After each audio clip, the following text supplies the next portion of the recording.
Sámúẹ́lì kínní orí kẹtàdínlọ́gbọ̀n láti ẹsẹ̀ kínní títí dé ẹsẹ̀ kejìlá. Dáfídì sì wí lé ọkàn ara rẹ̀ pé, ǹjẹ́ ní ijọ́ kan lèmi ò fi ọwọ́ Sáúlù ṣègbé? Kò sì sí ohun tí ó yẹ mí jù kí èmi kí ó yára sá àsálà lọ sí ilẹ̀ àwọn Fílístínì. Yóò sú Sáúlù láti máa tún wá mi kiri ní gbogbo agbègbè Ísírẹ́lì, èmi á sì bọ́ lé ọwọ́ rẹ̀. Dáfídì sì dìde, ó sì rékọjá, òun àti ẹgbẹ̀ta ọmọkùnrin tí ó ń bẹ lọ́dọ̀ rẹ̀, sí Akiṣi ọmọ Maoki ọba Gati.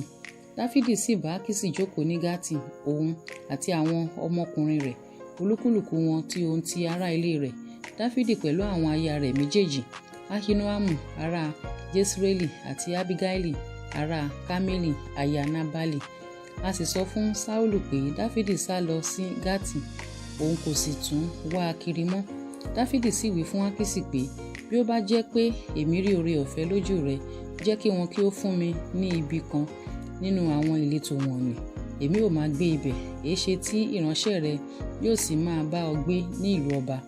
Akiṣi sì fi Síglágì fún un ní ijọ́ náà, nítorí náà ni Síglágì fi di ti àwọn ọba Júdà títí ó fi di òní yìí.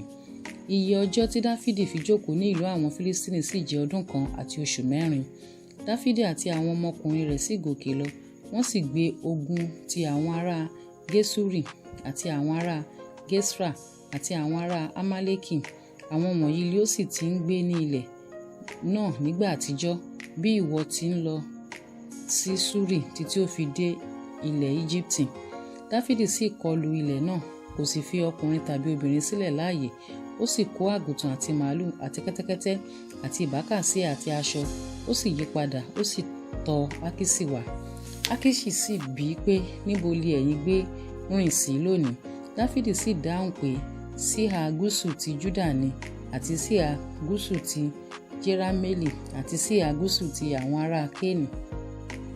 Dáfídì kò sì dá ọkùnrin tàbí obìnrin sí láàyè láti mú ìyìn wá sí Gati, wípé kí wọn kí ó má bàa sọ̀rọ̀ wá níbẹ̀ pé báyìí ni Dáfídì ṣe, àti bẹ́ẹ̀ ni ìṣe rẹ̀ yóò sì rí ní gbogbo ọjọ́ tí yóò fi jókòó ní ìlú àwọn Fílístínì.